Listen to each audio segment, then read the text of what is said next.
Candidate for governor, George Jones, are you saying that you have not filed yet? No, we announced early on in January, but the actual filing has not taken place, nor has it for the incumbent governor, nor has it for the former governor, who is now a challenger.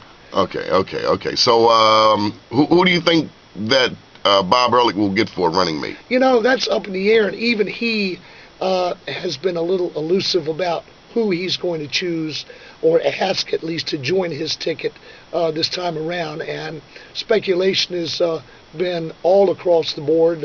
I'm not even going to venture a guess on that. And your running mate? That will be announced. You say Donnie Glover. Well, you will win. I would have won, but see, you're too busy elsewhere. You know that. I can transition. Yeah, hey, look, what was the guy? Jesse Ventura? Jesse Ventura. Was he a wrestler or something? He was a wrestler. And Schwarzenegger?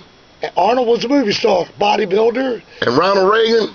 Movie star. So I know I can be governor. Oh, look, I'll join you on the undercard, for heaven's sakes. Okay. How's the team building coming along? It's coming along very well. We have the key people in place now, and we're open and operating. There is an office open at 204 Niagara Road over in College Park. And in fact, we will be having a grand opening of that headquarters office probably next weekend. Okay. And what are your top 3 platform items? Well, as we've discussed here in the past, of course, the budget item is critical. Without a balanced budget, which, by the way, is mandated by the Constitution, we're looking at successive years, and I say years of bleeding that's still in front of us, somewhere, depending on what the numbers you sign yourself to, anywhere from $1.5 billion a year to $2 billion for the next 4 years. That's priority one. Of course, people have to get back to work. Job creation is something else we're looking at, and education. So those are your 3 major initiatives that we're working on. Position papers will be up on the website very shortly. How is this governor doing? Why do you present a viable option? Well, in the Democratic Party that I grew up with, that I've been a member of ever since I got out of the Marine Corps, everybody's in the center. Some of us are center right, some of us are center left. I happen to be a little more center right than the current governor, and feel that there are things that can be applied in a different manner to get us where we need to go. You know, there are several different paths to arrive at the same destination, and I just am questioning some of the actions that have taken place. You know, there are some black people who said that they've made business. I know Wayne Frazier had a big old event, a lot of people out there, and they kowtowing to the governor. I know there's some contractors that got some business, but I don't know anybody personally that's been getting any business over the past several years. What are you going to do for black businesses? Are you going to help create some new black millionaires here in the state of Maryland, particularly in Baltimore? Well, that was your first question many, many weeks ago when you first invited me here. I'm going to keep asking. And I'm going to keep answering you.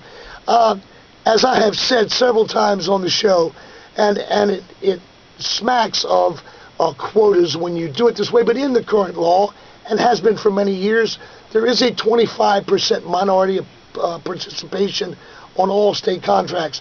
That sorrowfully has been missed year in and year out, year in and year out. So there is something wrong with the way that state contracts are awarded, first of all, to minority enterprises, minority contractors. I think I've told you that this last go-round of all the stimulus money netted about 14 to 17%. 25% is the law. So, you know, I don't know anybody that got stimulus money. Well, maybe I don't know the right people. No, you and I are down here at street level. We're among the people. We're not up on the 5th floor looking out. See, there's a different perspective when you're street level like you and I are. And that's what it's all about. We're having an event tonight down at Eden's Lounge today, Tuesday, May 18th, called Political Cocktails. I don't know what you're doing this evening, but I do know what you're doing on Saturday down in Calvert County. Yes. What are you doing? We're having a fundraiser. You always start at home at the North Beach Volunteer Fire Department, and a gathering of friends, supporters, those that may have a passing interest and want to get a little closer to some answers that they may have. You gave me a couple of complimentary tickets. I plan on surprising you. Well, I hope you do surprise me by being there. What's on the menu? Whatever you want, we'll go ahead and order that in advance for you. Oh, see, stop playing. Stop playing. How can people learn more information? www.owingsforgovernor.com.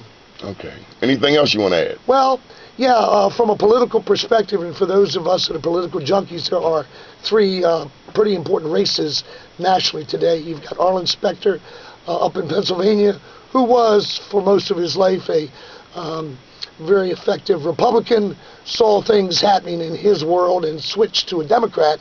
He's going up against Sistra, who is going to give him all that he wants to handle. Down in Kentucky, you have a very important race taking place, and over in Arkansas, you have another race that political junkies are watching today. So that's going to pretty much see if the feeling and the mood that you hear about in the country is in fact spreading out across the country. All I know is what they're saying here in the state of Maryland. People don't like the Republicans demonizing President Barack Obama. I mean, they say that the Republicans are saying that he's the Antichrist and things of such heinous proportion. I can't believe some of the things that people would say just to win office. And this is the one thing that people seemingly forget. It's like a short memory. We just overcome 8 years of this man had the intellect of a dyslexic snail on Ritalin. George Papa Doc Bush. I mean, what's the deal? W. The man wasn't the sharpest knife in the drawer. No, he wasn't. In fact, he landed on an aircraft carrier with the words "mission accomplished" and the war hadn't even started, for heaven's sakes. I mean, that was a pretty good indicator of what we were going to deal with for the ensuing years. Okay, well, let's talk to the rest of the people in the studio. Mr. George Owings, candidate for governor, and the contact, the website again is? www.owingsforgovernor.com. And Donnie, as always, I thank you very much. Good deal. And that lady,